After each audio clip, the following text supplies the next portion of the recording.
Welcome to the Legal Innovation Forum podcast series, leading at the intersection of business, innovation, and law. I'm Lucy Saddleton, Managing Editor at the Legal Innovation Forum.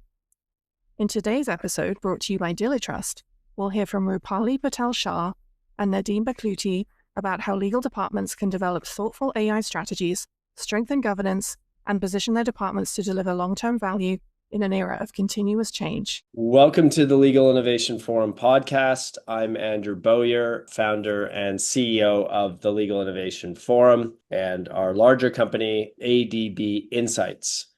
Today, I'm delighted to be sitting down with Rupali Patel Shah and Nadim Baklouti from DiliTrust, an AI-native, fully integrated platform built to simplify and connect every dimension of work for corporate legal teams. As head of legal solutions and alliances for North America at DiliTrust, Rupali is an experienced in-house counsel turned solutions expert. She blends legal precision with a human collaborative approach, helping legal teams transform fragmented structures into cohesive, well-governed ecosystems. Nadim is the co-CEO at DiliTrust, where he helps organizations accelerate legal management across contract lifecycle management, governance, and legal operations, with a strong focus on efficiency, security, and data sovereignty. And also should be noted, this podcast is being recorded in advance of our flagship Legal Innovation Forum Toronto, which is a little less than 2 weeks' time. And that DiliTrust is our presenting partner for the forum. So we're delighted to have a few leaders of theirs on board with us today. So thank you for both joining us. Thank you, Andrew. So I like to start always with who everybody is and learn a little bit about their life stories and how they ended up where they are now. So Rupali, tell us about your career path and how that's led you to your present role at DiliTrust. Yeah, thanks. And it's nice to be here with you, Andrew. So I recently described myself as the Amelia Bedelia of in-house lawyers. And if you're familiar with Amelia Bedelia, she's this very well-intentioned, very sincere, wants to be helpful, housekeeper or character from a children's novel series. And she ends up always finding the longest, most convoluted way to solving a problem. But along the way, Amelia Bedelia learns a lot of lessons, and all of those lessons sort of culminate in her success, but also the success of the people around her. And that's how I ended up at DiliTrust. A little over 20 years as a lawyer. Most of my time I spent in-house in general counsel for a privately held company, technology and commercial counsel for a publicly traded company in the US, and some time at the Big Four, and working as a technologist and doing deal making and deal negotiations for professional services. So DiliTrust to me was sort of a culmination of all of those things, right? I've kind of stumbled my way through the legal profession, and I finally found a solution that if I had been able to sit down and say, this is what I need to make myself more efficient and more productive and effective at my job, that this is what the tool would be. And there are not a lot of lawyers, at least there weren't 2 years ago or 3 years ago, who are willing to say, I want to learn about technology. I want to be like a self-taught technologist. But again, I sort of stumbled into technology because I had to build a data privacy compliance program and do other things. And then encountering a technology company that has, leaders with significant legal experience married with this kind of technology and innovative spirit was like, amazing, right? And what I found in my 1.5, 2 years that I've been here is that I continue to be Amelia Bedelia, which means I'm sort of like a test case of all of the things that corporate counsel can do wrong or not well, and how we can build our technology and our platform to retain the kindness and the helpfulness that general counsel really want to be, the how they want to add to the bottom line, but not be so disruptive. So I'm a little bit of a headache. But I like to think I'm pretty charming about it, and that's the role I play around here. Amelia Bedelia, the innovator in residence. Well, I haven't thought of Amelia Bedelia in many years. So thank you for, but I do know who you're talking about. Thank you for reminding me of my childhood. So Nadim, tell us your story. How did you end up at DiliTrust? Well, thank you very much, first of all, for having us. Very happy to be here with you. And on my side, my story started a little over 15 years ago in Montreal, actually, where I started the first episode of the history of DiliTrust. At the time, we started building a board portal that will become what is the board portal module from the DiliTrust suite today. And at that time, well, first of all, unlike Rupali, I'm not a lawyer by trade. I'm an engineer, a technologist, come from the technology world. And one thing struck me from the beginning of this adventure in DiliTrust is that I realized very soon that the GCs that we were talking to from the beginning and legal departments in general were probably the department that was less covered by tech among all other departments in the organization, and that was the driver for us to build step by step what now is the DiliTrust suite to cover for all the business needs of GCs and in-house lawyers, and to finally bring them the tools that they deserve that maybe other departments have had for years, like finance, for example, has been having ERPs for like over 30 years.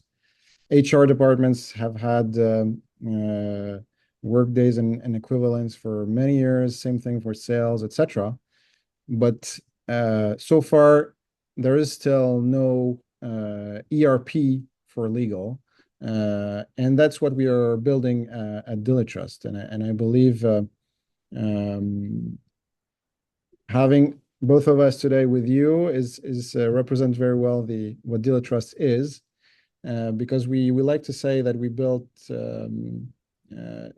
DiliTrust has been built by lawyers for lawyers, and that means that it's the conjunction or the meeting between engineers from one side that know the tech and lawyers that know the trade. And that's how we like to see ourselves, and that's basically what we are trying to bring to legal departments. Yes. All right.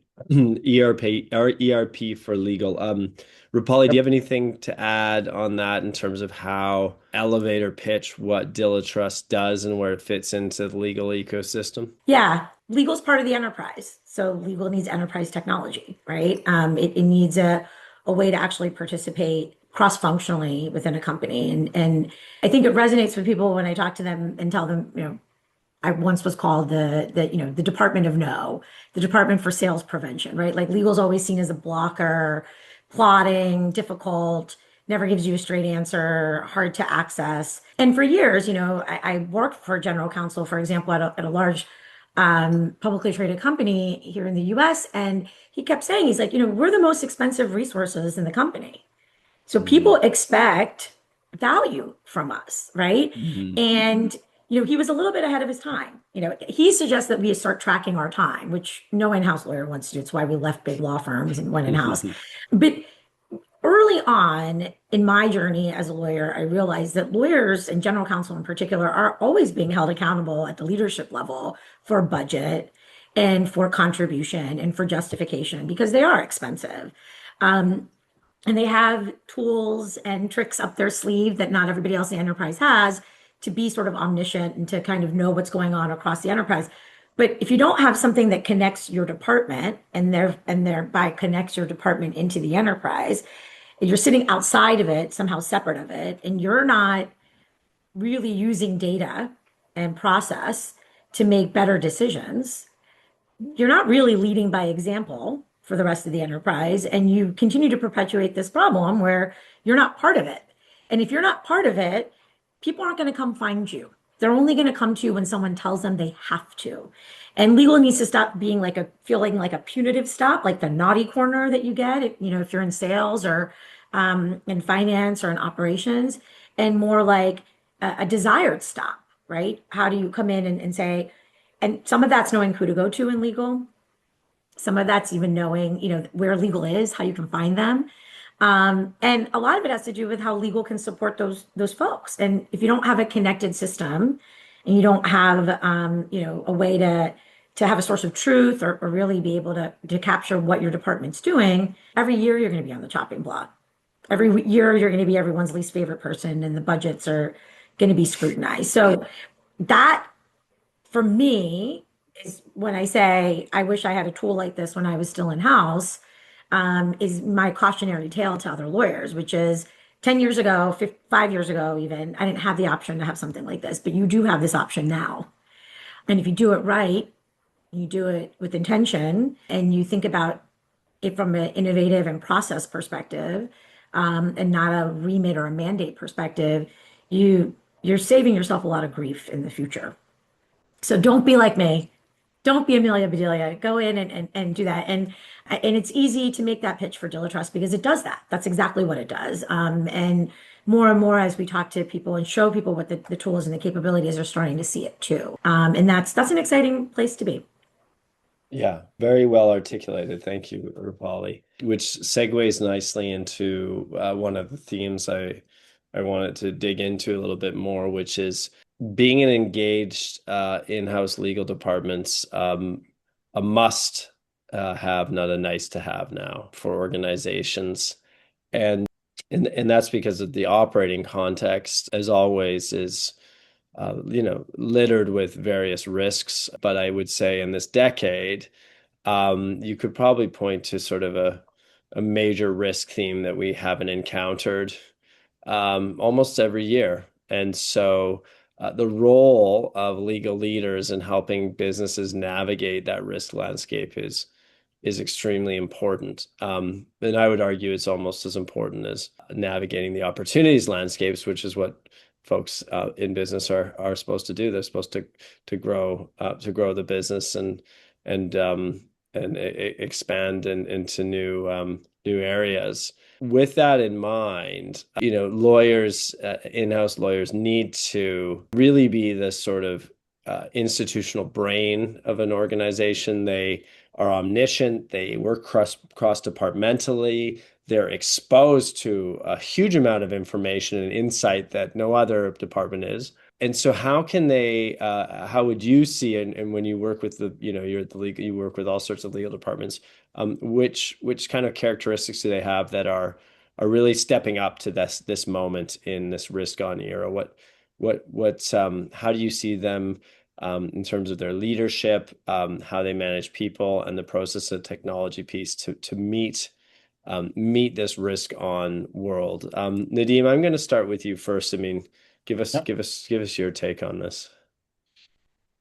So indeed, you're right. The level of risk is rising, and also from another point of view, you have more and more laws and rules and that are piling up, GDPR and equivalents, that makes a level of expectation from the rest of the organization to legal department raise each year, basically.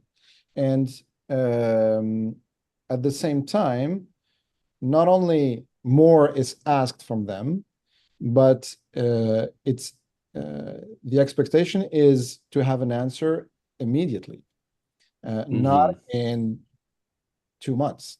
Okay. Yeah. So, and that's the typical case, basically, where when we see clients calling us and say, "Hey, I have a problem.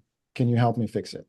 So let's take one major crisis. You can take COVID, you can take the war in Ukraine or whatever, has a direct business impact on the company. And then you have business calling legal and say, "Okay, I need to know all the contract that we have or all the clients that we have where there is a clause of force majeure, for example, or there is a change of control clause or a price indexation or whatever for XYZ business reason, to assess the real risk, basically, of that major event happening. And most of our clients, in-house departments that we see, they start from scratch. Usually their data is not super well organized in one tool. They lack the basic search tools. And what they end up doing is that it's one of two things facing this kind of question is either they try to answer that by reviewing themselves all the contracts one by one, and it's taking them forever, and they get the answer 2 months after the question was asked, so way too late.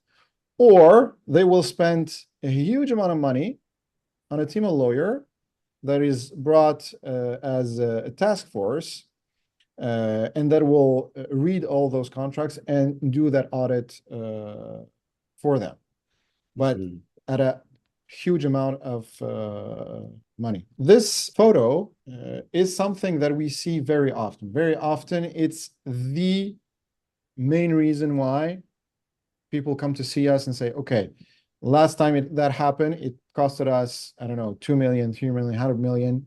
What happened? So we cannot have that happening again. So now we need to get our things in order. We need a tool that will make this possible easily and consistently. And that's when they call us. Excellent. Rupali, do you want to build on that? Yeah. So I think that's exactly right. I think what we've seen to date is very reactionary behavior from legal departments, just like Nadim said. So, COVID just happened. That's when you realize you don't know where any of your contracts are. Now you have a distributed workforce. So the person who is checking the mail every day and literally seeing, if the company got sued somewhere or if there was some notice of some other action, there's no office for them to go to. So all of a sudden, everyone's working in a very digital way, in a digital world, without the appropriate tools, right? Like legal never went through a digital transformation.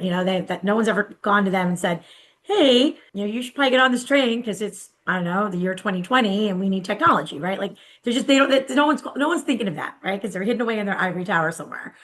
And also, exactly like what Nadim is saying is that then the costs go up, right? Because you don't have the capacity, you don't have the tools. Really, it's the tools. You don't have the tools and the processes in place to really respond in an ad hoc way to a crisis like this. You just don't. Legal departments are not set up for that, which is ironic when you think about it, because when you think of the core of what a legal department is supposed to do, it's supposed to protect the enterprise, right? And 99% of the time, protecting the enterprise is actually protecting it from the stupid things that its employees do, right? That's the truth, right? It's poor decision-making, failure to act, acting in an inappropriate way, acting in an incredibly reasonable way with the shareholders' interests in mind, but not documenting it. All sorts of things where like people just don't follow the processes in place, right? Like they don't know what the risk profile is of the company. And so the idea is that legal's supposed to know what the risk profile is of the company, and they're supposed to be that institutional brain, right? Like they're supposed to be on the lookout, kind of looking around corners and peeking.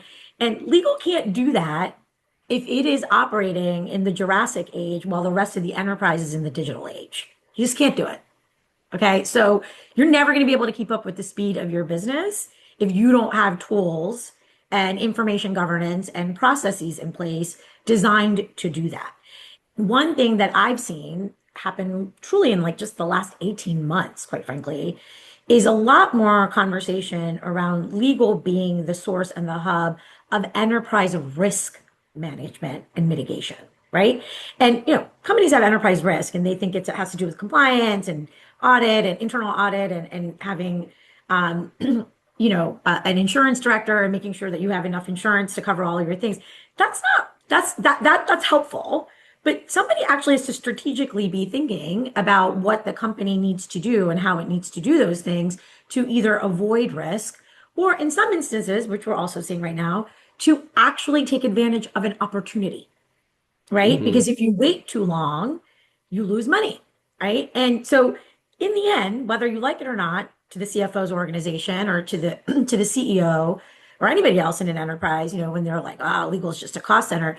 Bad news for you. Every single dollar that the company spends or receives, one way or the other, comes through legal. It comes through legal because it comes through contracting. It comes through legal because legal is what supports the board decision making and the executive leadership decision making on strategy, and the logistics of how you have to achieve that strategy. Acquisition and divestiture is a great example. It comes through legal because somebody screwed up and you have to figure out what you have to disclose or not disclose. For companies listed on public exchanges, there's additional regulatory questions that come up, and it has all to do with revenue and revenue recognition, right? All of that, every dollar you spend and you make comes through legal, one way or the other. And so we are not just the institutional brain, right? We are actually the nerve center, sort of the hub, and sort of like your limbic system in your body, where it's supposed to help you, know if it's fight or flight time or if there's risk. Legal's got good spidey senses to do that if they have a handle on the information that they need to be quick decision makers, and they have processes in place, and they have technology like our platform to help them do that. Yeah. The Spidey Sense legal department. Okay. Yeah. I like that. But I think you touch on a really interesting point, because if you have that sort of, it's a nervous system of the business, and if it's able to be really in tune with those opportunities, it can be also very entrepreneurial driver of growth for the business. And that, as we all know, and putting on these programs for a number of years now, is cost center to value driver. And those are so many different ways that can be done and articulated. It's not just one way, and each legal department has its own business to work in and work alongside. But if it's prepared, it can really generate value in really interesting, unique ways. And it's always interesting to see examples of that along the way. I want to move on to the AI story. So Nadim, you're a technologist who ended up focused on the legal sector in terms of the company you founded, which was acquired by DiliTrust, and now you're the co-CEO. So I want to sort of set the scene, because for listeners, right? Obviously, there's a lot of information. There's a lot of news about AI. There's a lot of hype about AI. Very exciting business story that keeps rolling out in the press. And I want to sort of find where your perspective is in terms of where DiliTrust fits into the broader AI landscape, the frontier models that are making headlines with, record revenue growth and lawsuits and large arguments in the public sphere about where this is all going amongst billionaires who will remain nameless on this podcast. But where do you see AI fitting into your objective, which is to be that limbic nervous system support for the legal department and organizations? And what's the AI story for you guys in that? First of all, this AI, everybody calls it AI, but to be more accurate, what we're talking about here is the power of LLM, and it's definitely a true and powerful technology that could bring a lot of value to not everything, but to some specific processes and some specific types of operations. And specifically to legal, LLM is the perfect tool to bring a lot of value. Why? Because these LLMs have the capacity of transforming a flat document that you can only get the information from by reading all of it into data, actionable data. Which is why, yes, and I agree with that, there is this hype currently, because people now are realizing that and mostly people in the tech world are realizing that with these new tools, we can bring a lot of value to legal, to specifically, in our case, in-house lawyers, which was for a long time, as I was saying before, set aside in some way by technology. That being said, I do not agree with the fact that AI or these LLMs will fix everything and will magically fix this situation that we were describing previously with Rupali of having legal being perceived as a blocker in the organization and a reactive department. Why? Because AI alone will not do magic. AI needs data. And if you do not have that data, or if that data is messy or unclean or not properly organized, what you will get is garbage in, garbage out. AI cannot do magic. The only difference is that that process will be much faster and they will scale. But if your data you're feeding to the AI is not properly managed, not properly governed, AI won't do magic for you. Mm-hmm. It cannot do magic. And that's something maybe that has not been fully explained or understood by legal. And that I believe it's something we should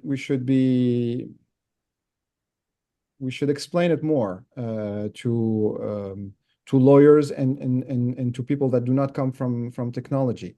That if you want to grab all the potential and all the value that AI can bring you, you have first to do the necessary effort to have your processes in line, to have your data all ordered and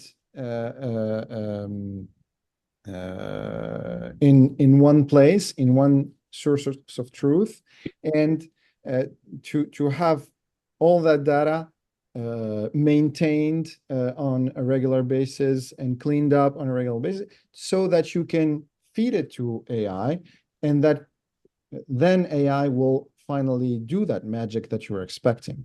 And where we stand there, DiliTrust. So today we on the market you have lots of what they call legal AI, lots of point solutions. What we believe is that, and that's something shows in statistics, I believe from ACC, saying that in average, legal departments have up to 6 different tools. 6 different tools. Can you imagine? When, to go back to my previous comment on finance, they have one tool. They have one ERP. Mm-hmm. That's it. HR, they have one tool. Sales have one CRM. That's it. It's usually Salesforce or HubSpot. So 6 tools. Imagine that you're dealing with 6 different tools where you get data from here, push it there, sometimes manually, or copying data here and there. It's an inferno. It's impossible. It's impossible to manage. But this is the reality. And adding point solutions to that will add to the mosaic, will add to the mess. So where we stand is that we strongly believe that what is needed by legal today is an ERP for legal. And that's why DiliTrust is a suite, a fully integrated suite, where everything is connected, where your contract is directly connected to, you can navigate from your contract to the legal entity that has signed, that is signatory on that contract, moving to the person signing the contract that has the delegation of authority with the proper document in your system, and then moving from there to maybe a matter that has been opened related to that specific contract, or maybe some matters opened related to that, et cetera, and navigating from that to that, and even reaching the board decision that led to signing maybe that specific contract. All of that in one place. all of that in one tool, all of that connected and visible in one cockpit, one dashboard for the GC, one place where he or she can have all that information consolidated in one place. It might sound very basic if you talk to people from finance, for example. Yeah. But for legal, it's kind of revolutionary. Yeah. No, it is. It Can is. you well, yeah, absolutely, yeah, and ultimately, right, in that that setting, that in that cockpit, then you can get on with your job, which is to help make these decisions that the company needs to grow, protect the company, and survive. That's really what general counsel and deputy general counsel and any in-house lawyer are interested in. They're interested in just helping solve these complex problems, which they went to law school to do. One other question, Nadim, and then I'm going to point it to you, Rupali. So when we talk about these frontier models, these large LLMs, and then we talk about, well, DiliTrust has its own private LLM. Can you just explain the distinction between the two? If you're an organization, you're using a frontier model, I'm not going to name names, we all know them. And that's part of is driving their ERP for the business, where they're using multiple LLMs, which is probably the case too. How does that private LLM for legal in DiliTrust's sandbox fit into that bigger picture, so people understand what that means in real life? Yeah. So at DiliTrust, we have clients in many regions in the world, more than 50 countries all over the world, and some of our clients have this mandatory obligation to have their data, their legal data specifically, sitting in some in the same country sometimes where they are, or in a specific country and under some specific rules and regulations. So, and on the other hand, we have also clients that have developed their own AI or invested in their own LLM, and others that are very fine with the common LLMs that exist on the market. So our philosophy is that we try to adapt to what our clients need. So for those where data sovereignty is mandatory, is a key, we can offer this possibility to make sure that their data stays in their country, and where they will be using only the LLM made by DiliTrust, completely controlled by us, and where their data is not shared with anybody else, any third party, or any other client, for example. Then you have those clients that have already heavily invested, and they host themselves their own model that has access, their own LLM that has access to other of their data, and they want both to be connected. So in that case, we offer what we call bring your own LLM to those clients, and then they can just connect their LLM to DiliTrust. And the most general case, which is that we connect them to the major LLMs that you were mentioning before, for those where none of the two previous option is an issue or necessary. So our point is very simple, is that we don't want to hold any hostages. We don't hold the data of our clients. What we consider is our responsibility is to keep it in order, and that's what a system of record does. But on top of that, we provide our own AI, Linny, we call it. And the fact that you have all the data in one point, and the fact that you have that AI will have the holistic view that will have the full context on the company. You were mentioning the huge amount of infos that legal has to manage. Having all of that accessible to your AI, that's powerful. Instead of having a super duper LLM from the market, the most expensive one, the most hypey one today, where the only context that they have is the one contract that you're sharing with it now. Yeah. Without knowing anything about your company, without knowing anything about your context, nothing else. So it's going to, at best, do you a good-ish redlining, but the impact is going to be limited. Yeah. And the risk, all sorts of risk, right? Yeah. Yeah, it's interesting too. I mean, I was running using a large LLM on some of our data, which I thought was very structured and well organized.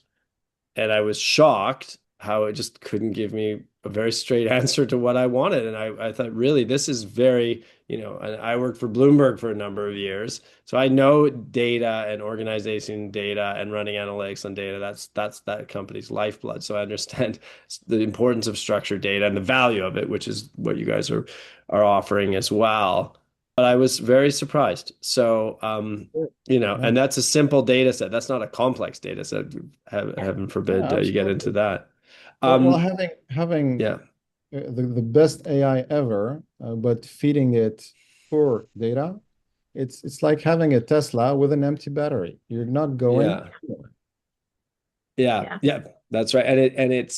And in the context really matters too, right? And going back to that concept of the institutional brain, the omniscient legal department, where you can say, how does this all fit together for my specific use case, which is a unique, every company's like a fingerprint. It's unique. And then every department in every company is unique. And all the way they interact in it's always different. So having that level of context and applying the power of an LLM to it, I think is really a game changer and very important to make actually the right decisions at the end of the day off of the information, or share or be able to share it.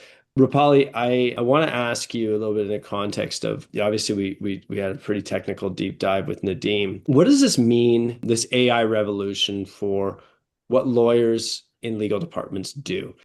I think there's a little bit of from some of those conversations that I have, folks, there's some excitement, but there's also a sense of fear. And there's a little bit of an existential crisis saying, well, if this can do all this thing for me, what do I do in 2-3 years? What's my job? Which is a valid fear. And on top of that, we were talking about this before we started recording, you have this whole generation of people saying, I don't need to think anymore. I can just plug it into my LLM and it'll think for me. And as long as I can text you that response or write it to you, then you'll think I understand it until you ask me. I have a lot of opinions about this, but I want to start with something on what Nadim just said, because I think it's relevant to this question, right? Which is, if you don't have good data, right, and you don't have an objective in mind, an LLM is not going to do anything for you, right? Like it's the beauty of this technology, the beauty of an LLM is how it is a force multiplier. It is not a replacer, right? AI cannot be held accountable. Therefore, it cannot make decisions. And it will never make good decisions because it has no skin in the game. There are no consequences for technology if it makes a good decision or a bad decision, right? And its goal is to help you. So you can prompt yourself into oblivion trying to get a tool whose very existence is to help you find answers, to not be biased, or to not just give you an answer because it has to give you an answer, but it never will stop, right? I mean, we have all seen this with Google, right? So you do a Google search, Google completely screws it up. You're like, oh, maybe it's because I, fat fingered it too many times. I didn't type it in right. I didn't really, I was me, human error. And you continue and you continue and you continue. And then the search results just become more and more and more ridiculous, right? Because the more you try to refine your search criteria, the more the LLM is recognizing that you want an answer, and it will give you an answer. right? And it's up to you whether how you validate it. That's the way it works, right? And so, and it's always going to work like that, by the way. It's always going to work like that because it can't exist without human intervention. It can't. And it can't make decisions. It can't be held accountable. What are you going to do? Fire the AI, put the AI in jail? Like, it's technology. It doesn't matter. And it's a tool. It's only as good as the way you use it, right? And I think a lot of folks in my profession are freaking out for the wrong reasons when it comes to AI. And I think they're asking the wrong questions when it comes to AI.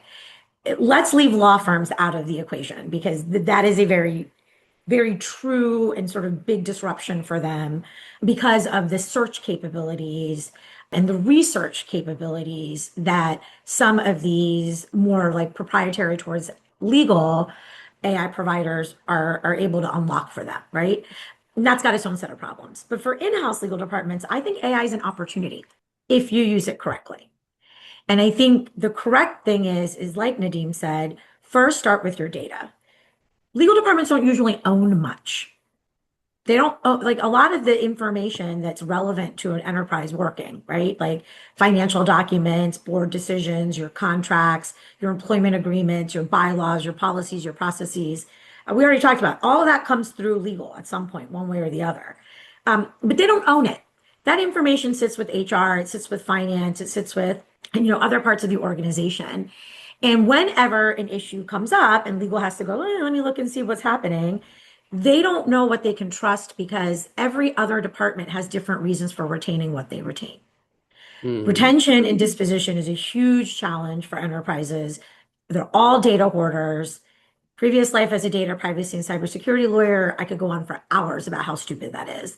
But in general, no companies have good data policies. They just don't.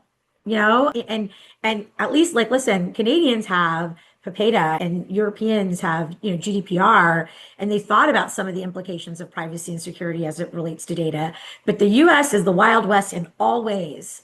And we have none of that here, right? So all of them have a data problem and nobody wants to touch it. And legal is like, well, I don't own any of it, so I'm not responsible for it, so it's fine, until they need to draw upon it and they realize, oh, crap. I don't have a reliable data source that I can turn to be able to mine for information, right? And you have to have processes around that, right? Like it doesn't really help you as a department if people don't know how to access you, they don't know what it is that you do, and if you can't help manage the processes that they follow to get from point A to point B, right? So you can teach process, you can't teach judgment, but you have to have process to teach. And then, and only then, if you have that foundation, then when you say, this is the problem I want to solve, or this is the question I need to answer, or this is the information I need to surface, then a AI tool can be incredibly powerful as a force multiplier because you go from taking 2 months to give a response to 10 minutes. And you do it not just because you have the power of the technology at your fingertips. You do it because outside counsel, there may be an expert in the subject matter, or they may have the ability to resource quickly and come in and do this analysis for you. But they are not the expert on your company. You are the expert on your company, right? And like, you have to know how to prompt, right? And lawyers, they don't do well with that. And here's the reason why. We're taught to issue spot. We're not taught to test and hypothesize. We're not taught to hypothesize and test. That's not what we do, right? Nadim always says this, engineers are built and focused on solutioning for the 80%, right? For the, solve the most simplest way for the greatest amount of people so that the problem is solved. And then you focus on the edge cases. Lawyers live in the edge case. That's where we live, right? And so for in-house legal departments, the challenge is learning how to prompt. It's learning how to use this information to do analysis, to predict ahead, to be more of a lookout, and to be less reactionary. You can solve that with good data and some processes. And then if you really know what you're trying to solve for, AI can really help you unlock that, because at the end of the day, the law is the law and it matters, sure. What matters more is how you as a company navigate and manage a risky landscape. And you as the lawyer, you are the best navigator for that. because you have access to all of this information, or you should, and you've got the skills and the judgment capabilities to provide good guidance. So to me, for in-house legal departments, in the short term and in the midterm, it's a huge opportunity. What happens with us developing the workforce and being able to train tomorrow's, GCs? That's a topic for a different day. But if used properly, if used in the right way and for the right reasons, and if it's understood, I think, these LLMs have a lot of value to add. But there's a lot of steps that need to happen between now and then. And that, I think, is that's going to be the test for which legal departments really are ready for 2030, as you like to talk about, Andrew, or kind of just falling by the wayside. Great answer, but and a positive one for the lawyers who will be listening to this. Right?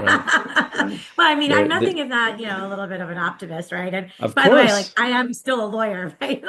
Yeah. I am gonna. Well, Amelia Bedelia is an optimist, right? An optimist who tries and innovates and always figures it out. We'll wrap up the discussion. It's been really interesting to talk with you both. So thank you very much, Nadim and Rupali, for joining us. I think we just scratched the surface, so we'll have to have you back, and maybe we can do more of a focus on different aspects of some of the big trends we talked about today. But I found it informative. I learned a lot. And it definitely helped clarify some of the ways that I'm thinking and in our observation of what's going on in the evolution of the legal ecosystem. Thank you. Thank you. Thank you, Andrew. Thank you for having us. It was a pleasure. Thanks. All right. And thank you very much to DiliTrust for supporting and being a strategic partner of the forum over a number of years. And we're very much looking forward to our Toronto forum in a couple of weeks' time. Thank you for listening, and please stay tuned for the next episode.